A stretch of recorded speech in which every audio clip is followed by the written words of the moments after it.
Welcome to novel waves. इस video में आपको आने वाला है काफ़ी ज़्यादा मजा, क्योंकि जियान इसमें करने वाला है अपनी रूलर टेक्निक की प्रैक्टिस, प्लस वो जियान अपनी जियानन अकेडमी में पहुंचेगा। तो इस वीडियो को पूरा देखना ना भूलें और एपिसोड को पूरा देखना अनिवार्य है, क्योंकि भाई इस वीडियो में आने वाला है काफ़ी ज़्यादा मजा। ठीक है ना, पहले ही बोल दे रहा हूँ। तो चलिए वीडियो को शुरुआत करते हैं। जैसे कि लास्ट एपिसोड में हमने देखा कि जियान अपनी रूलर टेक्निक की प्रैक्टिस करने लगता है वहाँ पे, मतलब अपने स्क्रॉल को बाहर निकाल के स्टोरेज रिंग से वहाँ पर प्रैक्टिस करने के लिए आगे बढ़ने लगता है। हम देख पाते हैं जियान को एक कल्टीवेशन की स्टेट में बैठते हुए। इसके बाद हम जियान को देख पाते हैं एक गहरी सांस लेने के बाद उस स्क्रॉल को खोलते हुए, और अब उसकी आंखें एकदम फोकस मोड में आ गई थी। ये जगह सच में इतनी अच्छी थी कि यहाँ पे बस बहते हुए पानी के अलावा किसी की आवाज नहीं आती, और वहीं ऊपर से आ रही थी मूनलाइट। देखते ही देखते जियान यहाँ पर उस स्क्रॉल के अंदर एंटर हो जाता है। वहीं पे आउटसाइड पे सारी की सारी चीजें पूरी तरीके से आइसोलेट हो जाती हैं, और अब समय भी धीरे धीरे करके निकलने लगा। जियान को इस पोस्चर में बैठे हुए करीब 1 घंटा हो चुका था। अचानक से हम जियान की उंगलियों को उसकी स्पेस स्टोर रिंग को थोड़ा ग्लो करते हुए देख पाते हैं, जिसमें से बिना किसी बर्निंग की एक जेट बॉक्स बाहर आ गया था, जो कि ये जेट बॉक्स जियान की स्टोरेज रिंग से बाहर ही आया था। इसे एक इल्यूजनरी एनर्जी ने कवर करके रखा था। हम इस समय इस इल्यूजनरी एनर्जी को थोड़ा सा वेगल करते हुए देखते हैं, जो कि 1 सेकंड के बाद एक ओल्ड फिगर में ट्रांसफॉर्म हो जाता है। वो एक स्माइल के साथ कहता है कि चीफ शाओ, मुझे यहाँ तक लाने के लिए आपका बहुत बहुत धन्यवाद, लेकिन इससे आगे मैं खुद ही जा सकता हूँ। और ये कहने के बाद वो जियान की तरफ देखते हुए हंसने लगा था, लेकिन इसकी बॉडी बिल्कुल भी पॉज नहीं होती है। वो इस जेट बॉक्स को पकड़ के एक फ्लैश के साथ उसी डीप फॉरेस्ट में चला गया था। सच में इस ओल्ड फिगर की स्पीड काफी ज्यादा खतरनाक थी, क्योंकि कुछ ही फ्लैश के बाद वो एक डार्क फॉरेस्ट के पास आ गया था। लेकिन जैसे ही वो इस फॉरेस्ट में एंटर ही करने वाला था, उसे सुनाई देती है पीछे से एक हंसने की आवाज। ये आवाज कहती कि ओल्ड एंशिएंट, क्या तुम इसे ऑर्बिट नहीं किया जा सकता था? ये सुन के ओल्ड फिगर एकदम स्टिफ पड़ गया था, लेकिन फटाक से वो रिकवर होकर वहां से भागना शुरू कर देता है। वो जैसे ही उस डार्क फॉरेस्ट में एंटर हुआ था, उसे फील होता है एक सडन अटैक, जो कि उसकी थ्रोट की तरफ सीधा आगे बढ़ रहा था। इसकी शार्पनेस को फील करके उसके पीछे एक चिल फैल जाती है। लेकिन अच्छी बात ये थी कि वो बिल्कुल भी वीक नहीं था, क्योंकि वो जैसे ही अपना मुंह खोलता है, हम उसके सामने स्पेस को डिस्टॉर्ट होते हुए देख पाते हैं। इस स्पेस के डिस्टॉर्शन के बाद उसके जो अटैक थे वो चूक जाते हैं, मतलब जिसने वो अटैक किया था वो चूक गए थे। इसकी वजह से वो अटैक उसके कंधे से टच होकर उसके आगे निकल जाते हैं। क्योंकि उसे ये समझ में नहीं आ रहा था कि ये अटैक किसने लॉन्च किया है, तो वो तेजी से चिल्लाने लगता है कि आखिर तुम कौन हो।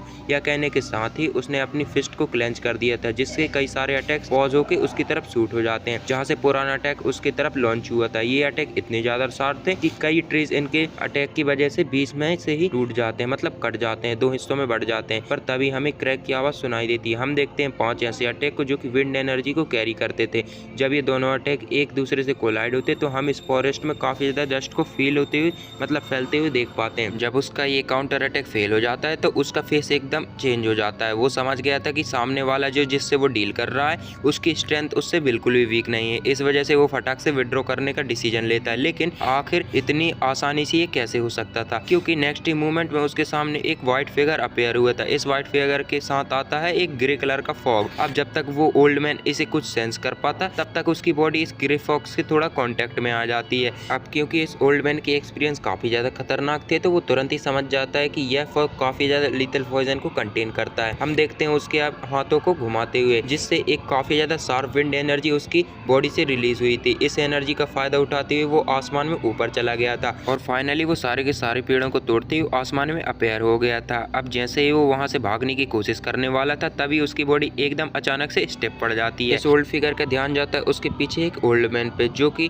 जस्ट इसके फेस के सामने फ्लोट कर रहा था, और ऑफ कोर्स ये चेहरा उसके लिए कोई अनजान नहीं था। वो कोल्ड आवाज में कहता है कि एल्डर सूचियान। अब खैर तुम इतना फालतू सस्पेंस देने के बाद राइटर ने यहाँ तुम्हें समझा दिया है कि यहाँ पर ये एल्डर सूचियान है। अब ये वही एंशियन है जिसने खुद इस बोधिसत्व बॉडी ट्रांसफॉर्मेशन सलाइवा को गिव अप करने का डिसीजन लिया था। तभी ओल्ड एंशियन के पीछे किसी की हंसने की आवाज आती है। जब वो पीछे मुड़ के देखता है तो उसे दिखाई देता है जियान, जो कि अपने हरे कलर की दुई की विंग्स को फ्लैप करके हवा में फ्लोट कर रहा था। जियान हंसते हुए कहता है, मिस्टर एंशियन, तुम्हारी प्रैक्टिस काफी ज्यादा अच्छी है, क्योंकि जिस तरीके से तुमने अपनी स्पिरिचुअल एनर्जी को बोधिसत्व बॉडी ट्रांसफॉर्मेशन सलाइवा में हाइड किया था, इसे सेंस करने में तो मुझे काफी ज्यादा परेशानी हो रही थी। समय ओल्ड एंशियन का एक्सप्रेशन काफी ज्यादा अगली हो गया था, सीरियस भी, कि वो कहता है कि ये काफी ज्यादा अनएक्सपेक्टेड बात है कि तुमने इसे डिस्कवर कर लिया। खैर जो भी हो, लेकिन तुम्हारा आखिरी इंसान यहाँ कहाँ पे है? एंशियन की ये आवाज उसके गले से बाहर निकली थी। हम पेड़ों को नीचे स्टैनियो को हिलते हुए देखते हैं, जहाँ से एक ब्यूटीफुल सी वुमन ऊपर आते हुए हमें दिखाई देती है। अब उसके फाइनली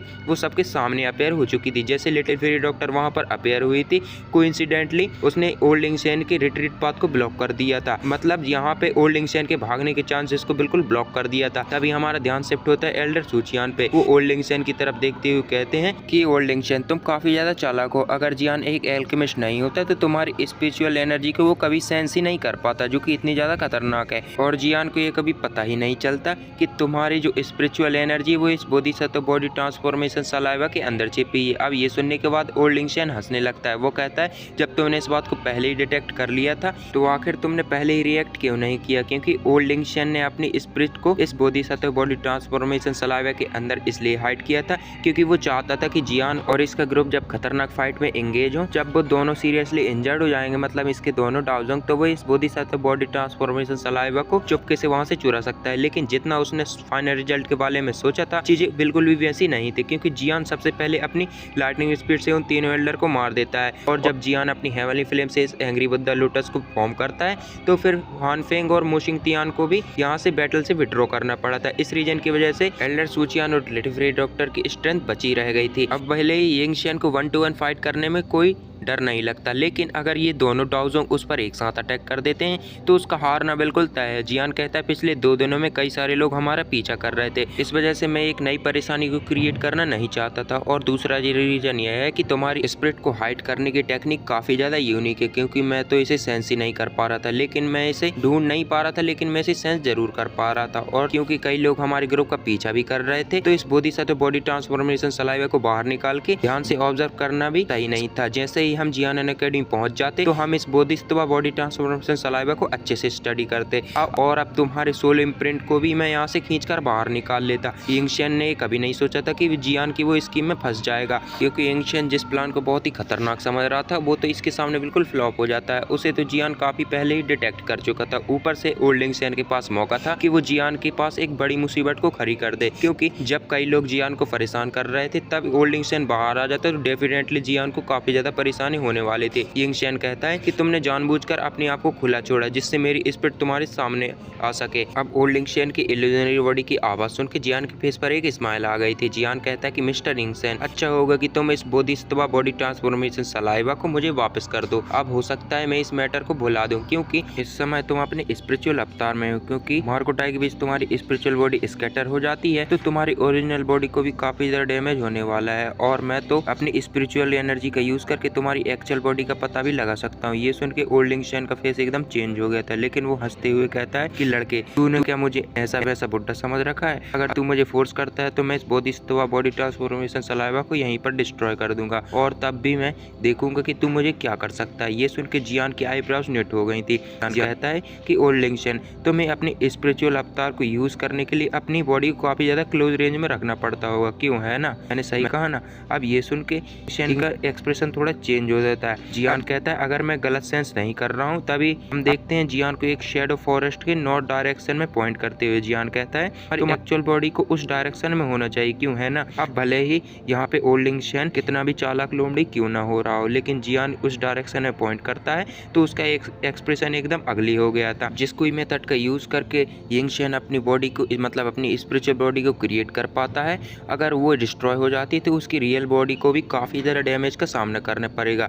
इस पावर को वापस से कल्टीवेट करने में उसे काफी ज्यादा टाइम लगने वाला था, लेकिन अगर दुश्मनों को रियल बॉडी का पता मिल जाता है तो यहाँ से उसकी सच में जान जाने वाली है, और जान जाने का खतरा भी बहुत ही ज्यादा है। इस वजह से यिंगशेन अपनी रियल बॉडी को काफी ज्यादा सेफ जगह पर छुपाया था। लेकिन इस समय जियान की फिंगर एग्जैक्टली उसी डायरेक्शन की तरफ पॉइंट कर रही थी। इसका सिंपल मतलब यह था कि अगर जियान को ढूंढने का मौका दिया जाए तो वो यिंगशेन की बॉडी को ढूंढ सकता है। अब यिंगशेन के फेस पर एक एक्सप्रेशन को चेंज होते हुए जियान भी देख पा रहा था। जब जियान समझ जाता है कि उसका काम होने वाला है तो जियान एक सॉफ्ट आवाज में कहता है कि तुम इस ब्लैक कॉर्नर रीजन के काफी ज्यादा पुराने सीनियर हो, और इस वजह से मैं भी तुम्हारी रिस्पेक्ट करता हूँ, वरना हम में से अभी तक कोई ना कोई तुम्हारे ऊपर अटैक कर चुका होता। तो मैं इसे दोबारा कहता हूँ कि जब तक आप इस बोधिसत्व बॉडी ट्रांसफॉर्मेशन सलाइवा को मुझे लौटा देते हो तो मैं ये प्रॉमिस करता हूँ कि तुम्हारे स्पेशल अवतार को मैं कुछ नहीं करूंगा, मतलब अपने तुम्हारे स्पिरिचुअल अवतार को मैं कुछ नहीं करूंगा। जियान ये कहना चाहता है। अब जियान की स्पिरिचुअल स्ट्रेंथ भी इतनी खतरनाक चली ली गई थी। इससे हम उस ओल्ड इंगशेन के फेस को भी लगातार चेंज होते हुए देख पाते हैं और काफी गहराई से सोचने के बाद वो एक लंबी सी सांस लेता है और इंगशेन एक बार फिर से ध्यान जाता है लिटिल फेरी डॉक्टर और एल्डर सुचियान की तरफ। जब वो इन दोनों को सेंस करता है तो वो समझ गया था कि उसकी स्पिरिचुअल अवतार को तो बात छोड़ो, वो अपनी पीक कंडीशन में अपनी रियल बॉडी को लेकर भी यहाँ आ जाता है तो उसके लिए यहाँ से भाग पाना काफी ज्यादा मुश्किल होने वाला है। लेकिन जब वो उस जेड बॉक्स की तरफ दोबारा से देखता है तो हम उसकी आंखों में एक हेजिटेशन को देख सकते हैं। खैर वो अपनी दांती मीचते हुए कहता है कि सच में नए लोग पुराने लोगों को रिप्लेस कर देंगे और शायद ये ब्लैक एम्पर रीजन भी यंग लोगों के लिए ही है। खैर जो भी हो, लेकिन इस बैटल में तुम जीत चुके हो जियान, और ये बोधिसत्व बॉडी ट्रांसफॉर्मेशन सलाइवा ये मैं तुम्हें देता हूँ। ये कहने के साथ ही इंगशेन उस जेड बॉक्स को सामने की तरफ उछाल देता है। अब इस जेड बॉक्स को अपनी तरफ आते हुए जियान के फेस पर एक स्माइल आ गई थी, लेकिन इसे कैच करने के बजाय वो अपने हाथों को स्क्वीज करता है, जिसकी वजह से उसके हाथों में एक स्पिरिचुअल एनर्जी को हम देख सकते हैं और एक हिडन फोर्स उस जेड बॉक्स के आजू बाजू से होकर उसे जियान के सामने लाकर खड़ा कर देती है। अब जियान इतना कॉजियस बिहेव कर रहा था, इसे देखकर तो इंगशेन अपनी आईब्रोज को और भी ज्यादा निट कर लेता है। वो गुस्से से मुंह बनाते हुए कहता है कि अगर तुम इस बोधिसत्व बॉडी ट्रांसफॉर्मेशन सलाइवा को ऑब्टेन भी कर लेते हो तो तुम्हें उस बोधिसत्व हार्ट की न्यूज़ कभी नहीं मिलेगी।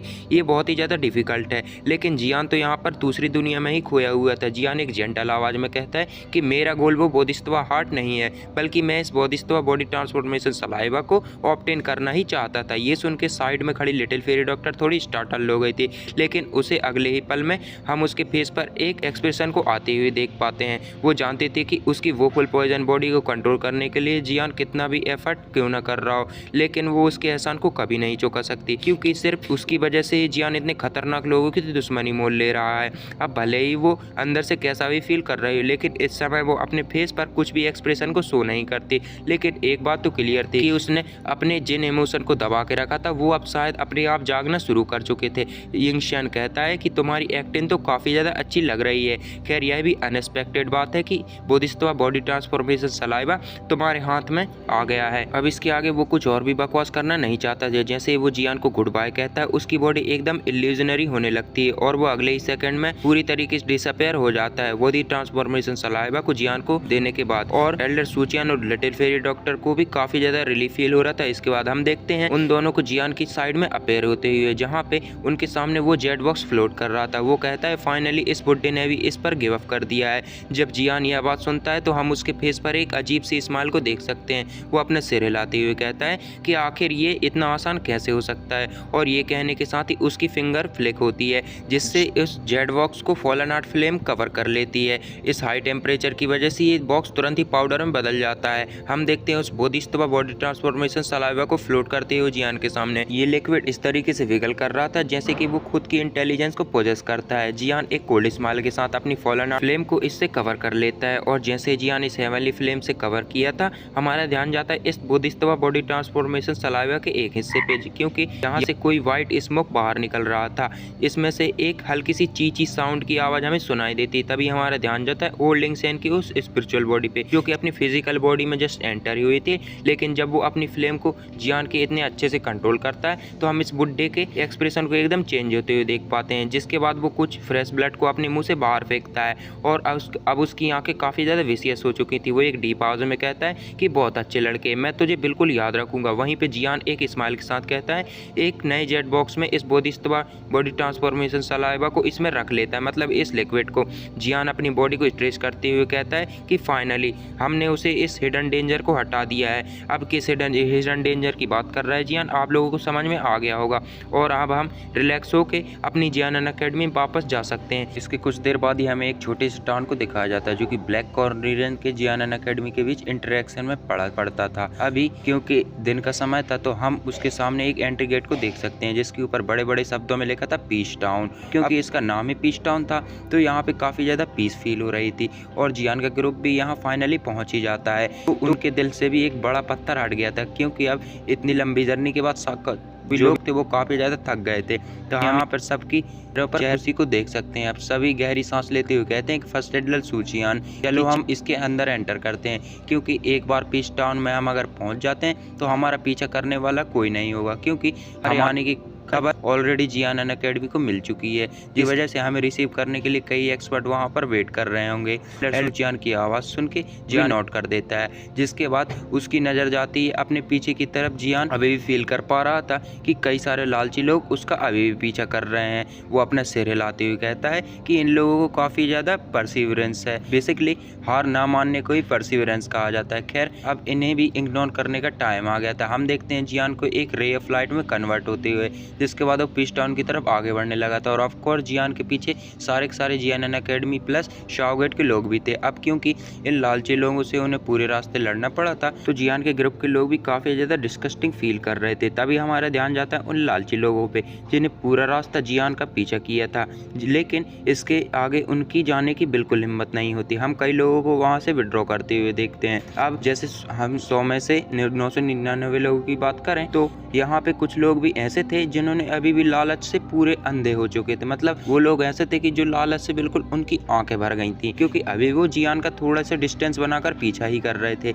उन्हें उम्मीद थी कि जियान यहाँ पर कोई ना कोई गलती जरूर करेगा, जिससे वो बोधिसत्व बॉडी ट्रांसफॉर्मेशन सलाइवा को चुरा सकेंगे। अब ऑफ कोर्स ऐसा उनके सपने में होने वाला था, क्योंकि जियान का ग्रुप आराम से उस पीस टाउन में एंटर कर जाता है। तभी हमारा ध्यान जाता है एक इंसान पे जिसने अभी भी अपनी बॉडी को ग्रे रूप से कवर कर रखा था, और ये अभी कुछ पेड़ों के पीछे जियान को घूरे जा रहा था। और अब हल्की सी धूप जब इसके चेहरे पर पड़ती है तो हमें दिखाया जाता है वही डार्क सा फेमिलियर फेस। सरप्राइजिंगली ये हान फेंग था। इस समय उसके फेस पर एक इविल स्माइल थी। हान फेंग कहता है कि मेरे जूनियर, आपका ये सीनियर इतनी सी आसानी से गिव अप कैसे कर देगा? तुम थोड़ा सा वेट करो। तुमने जो डीमन फ्लेम वैली के एल्डर्स को मारा है, अब इसी के साथ तुम्हारे अच्छे दिन भी खत्म हो चुके हैं, लेकिन जितना टाइम तुम्हारे पास में बाकी है तुम एंजॉय कर सकते हो। ये कहने के साथ ही हान फेंग थोड़ी सी तेजी से हंसने लगता है, जिसके बाद उसकी बॉडी इल्यूजनरी होना शुरू हो जाती है और 2 सेकंड के बाद वो पूरी तरह से डिसअपियर हो जाती है। अब जियान का ग्रुप वहां से एंटर कर गया था। तभी कई लोगों को पैरों की आवाज आती है। थोड़ी देर बाद में जहां जियान का ग्रुप एंटर किया था वो जगह पूरी तरीके से सराउंड कर ली जाती है, और इन सभी के लोगों के चेहरे पर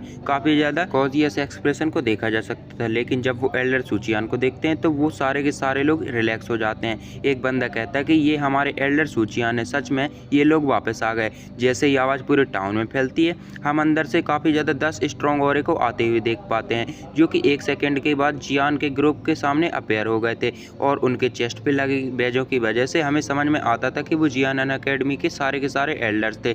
तभी इन 10 एल्डरों में से एक ओल्ड मैन, जिसकी काफी ज्यादा पावरफुल आवाज थी, वो हमें सुनाई देती है। हमें दिखाई देता है एक ओल्ड मैन जो कि बड़े बड़े कदमों को लेकर आगे बढ़ता आ रहा था, और वो सारे के सारे एल्डर्स उसके लिए रास्ता छोड़ रहे थे।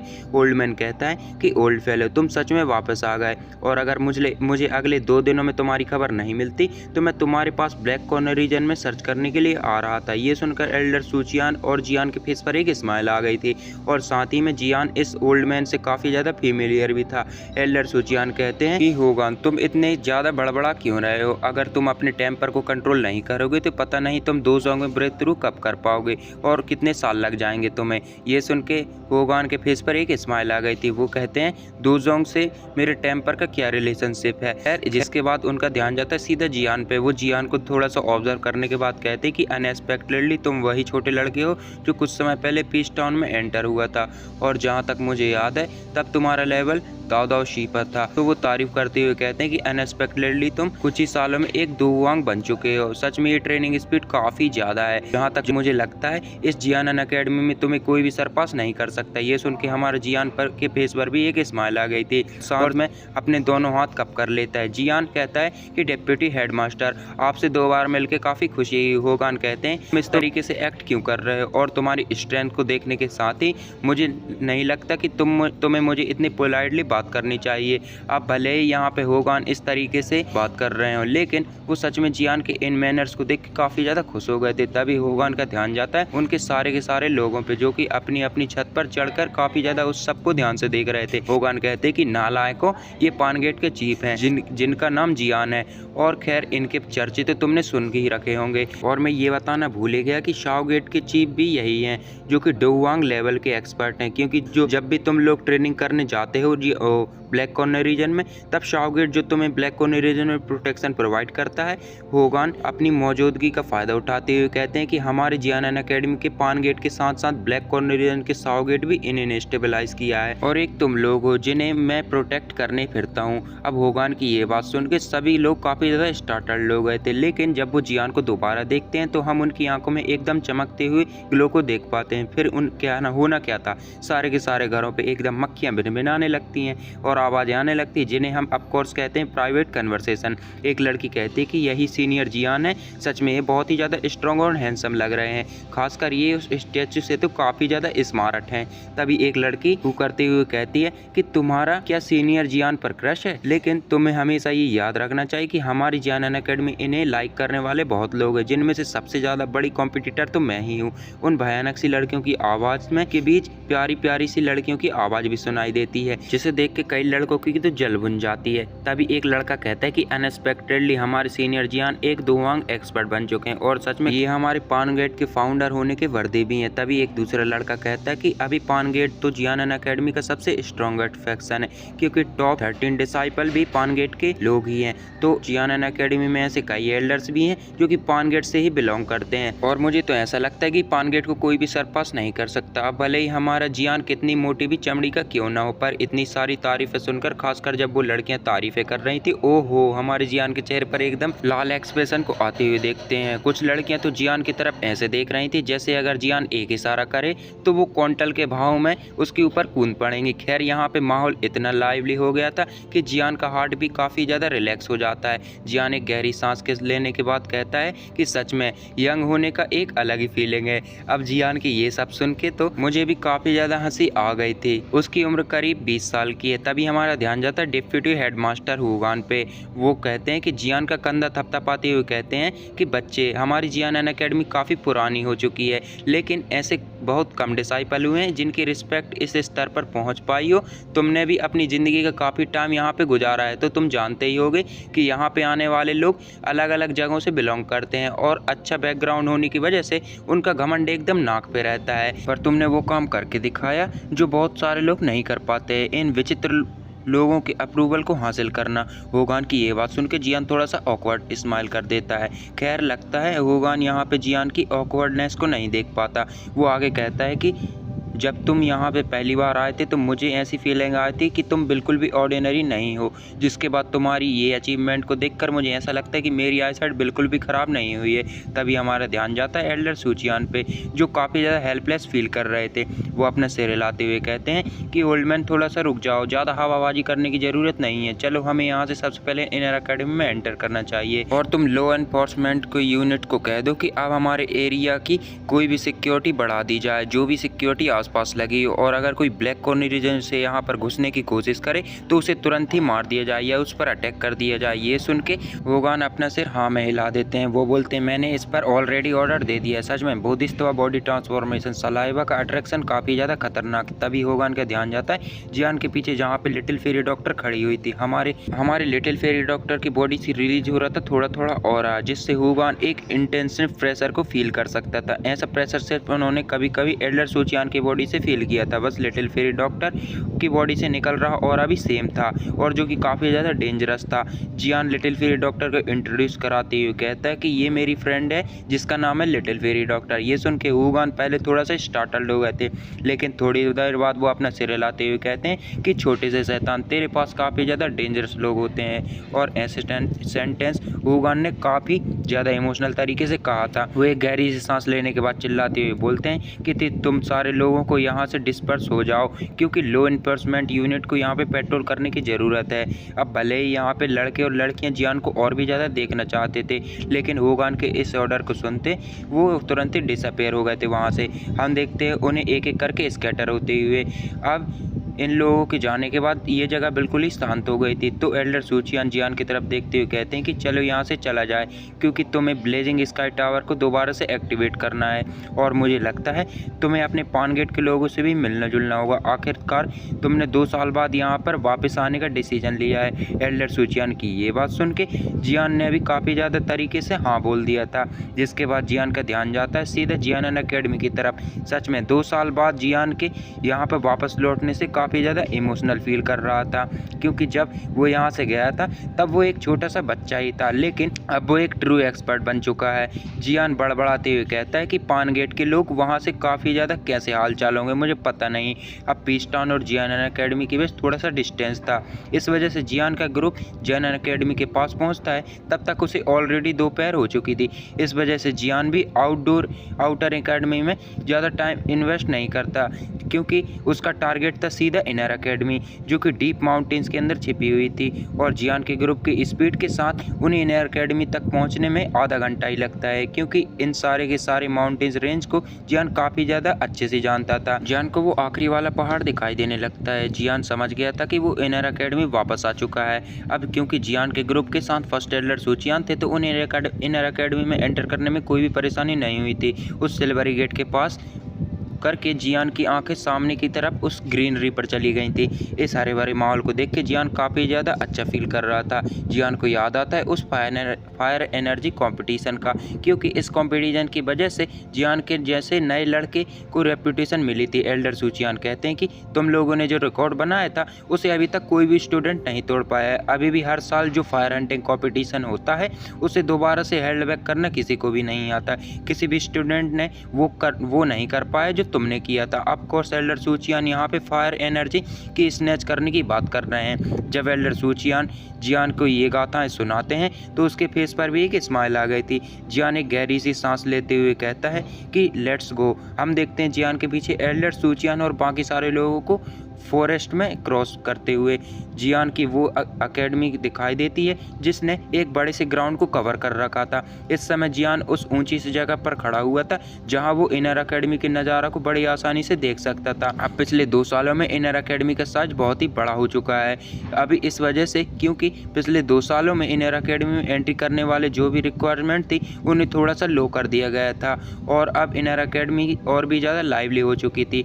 ऑफकोर्स जितने ज़्यादा लोग बढ़ते जाएंगे उतनी ही कंपटीशन बढ़ता जाएगा।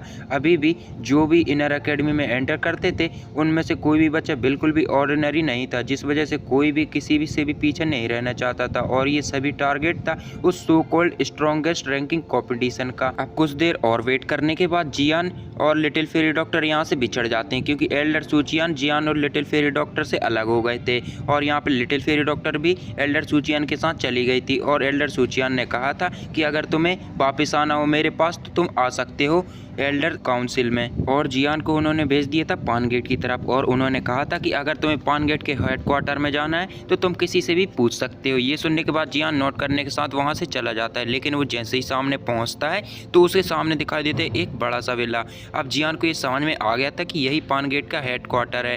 खैर उसने कई लोगों से पूछा था कि पान गेट का हेडक्वार्टर कहाँ है, लेकिन कई लोगों के एक्सप्रेशन को देख के उन्होंने उसे बता तो दिया था, लेकिन वो लोग ये सोच रहे थे ये लगता है नया आया है, इसलिए इसे पान गेट के हेडक्वार्टर के बारे में पता नहीं है। और जब जियान उस बड़े से विले को देखता है तो वो कहता है कि सच में इनर एकेडमी काफ़ी ज़्यादा दयालु हो चुकी है, जो कि पान गेट को इतने बड़े विला को दे चुकी है, वो भी सिर्फ पान गेट के हेडक्वार्टर के लिए। अब यहाँ पर जियान सोचता है कि चलो आगे बढ़ा जाए। अब जब वो आगे जाता है तो उसे सामने दिखाई देता है एक बड़ा सा प्लेटफॉर्म जहाँ पर एक कल्ड्रन रखा हुआ था, और वहाँ पर एक लेडी भी बैठी हुई थी जो कि रेड कलर के कपड़ों में थी। अभी मैं यहाँ पर ज़्यादा तारीफ नहीं करूँगा इस लड़की की। इस लड़की का नाम है सिनलेन। अब जियान थोड़ा सा आगे जाता है तो उसे दिखाई देता है इस कल्ड्रन के अंदर एक पिल जो कि स्काई की पिल थी। अब ये लड़की जिसका नाम सिनलेन था ये इस पिल को रिफाइन कर रही थी अपनी फ्लेम से। अब यहाँ पर कुछ देर बाद इस पिल की फ्रेग्रेंस चारों तरफ फैल जाती है। अब यहाँ पर जब सारे के सारे लोग इस पिल की फ्रेग्रेंस को फील करते हैं, जो कि काफ़ी ज़्यादा डेंस अमाउंट में यहाँ पर गैदर हो चुकी थी,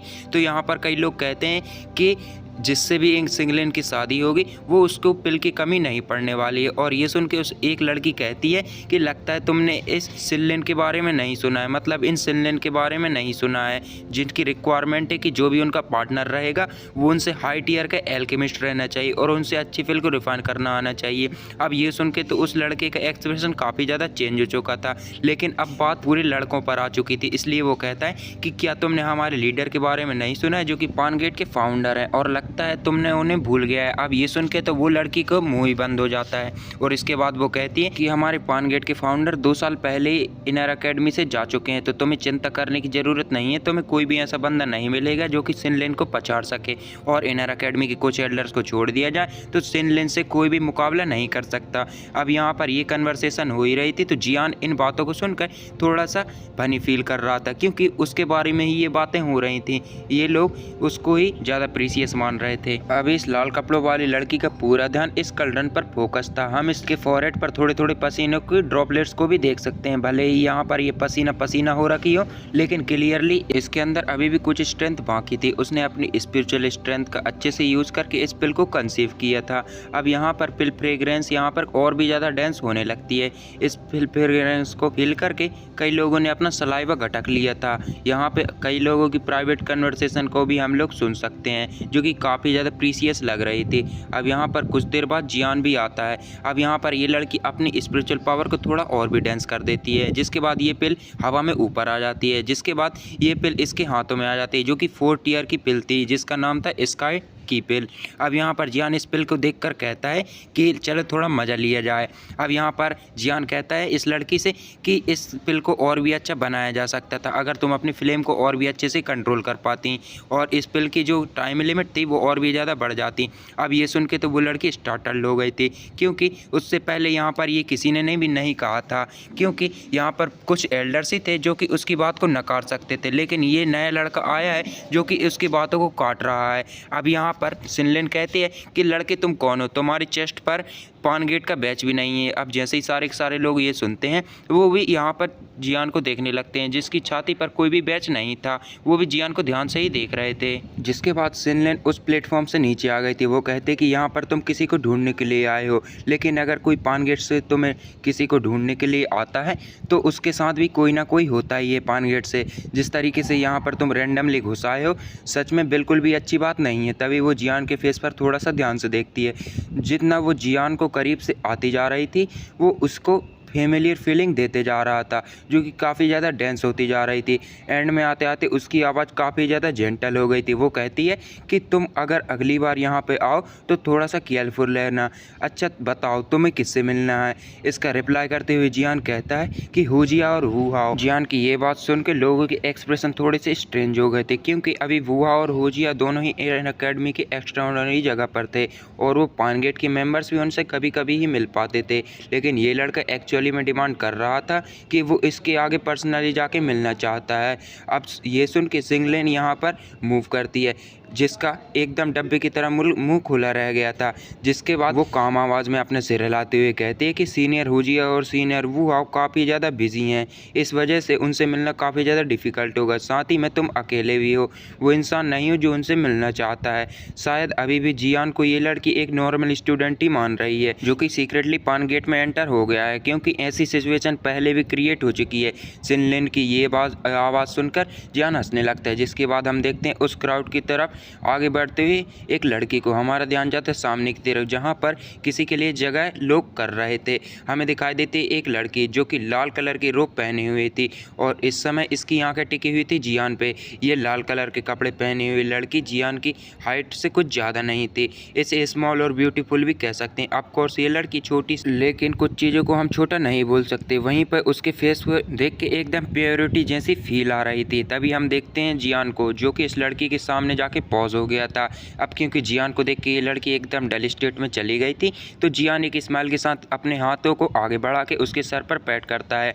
जियान कहता है कि हम पिछले 2 सालों से नहीं मिली हैं, लेकिन सच में तुम काफ़ी ज़्यादा मैच्योर हो चुकी हो। जियान के इस एक्शन की वजह से वो अपने होश में वापस आ जाती है। वहीं पर जब उसका ध्यान जाता है जियान की वो बर्म स्माइल पे, तो वो हम उस लड़की की आंखों पर कुछ आंसुओं को आते हुए देख सकते हैं, क्योंकि इस तरीके का जियान ने इस बार पहली बार व्यवहार किया था। वहीं पे जब क्राउड इस लड़की के आंसुओं को देखता है तो हम कई लोगों के चेहरे पर गुस्से वाले एक्सप्रेशन को देख सकते हैं।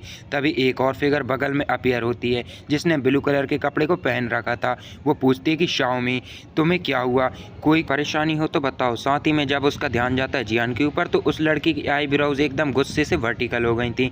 खैर वो अब कुछ भी बोलने वाली थी तभी शाओमी उसे पीछे से पकड़ लेती है। शाओमी कहती है कि कज़न ब्रदर जियान, तुम कुछ वापस आ गए हो? मेरे सच में ऐसा है कि तुम वापस आ गए? मुझे विश्वास नहीं हो रहा है। अब शाओमी और सिनलन को ने रोक लिया था तो इस वजह से सिनलन अपनी आईब्रोज को निट कर लेती है और वो अपने आप को खींच के बाहर निकालने वाली थी। तभी उसका एक्सप्रेशन एकदम चेंज हो गया था। हम उसे देखते हैं अपनी आंखों के फाड़ फाड़ को जियान को देखते हुए। जियान, कज़न ब्रदर जियान।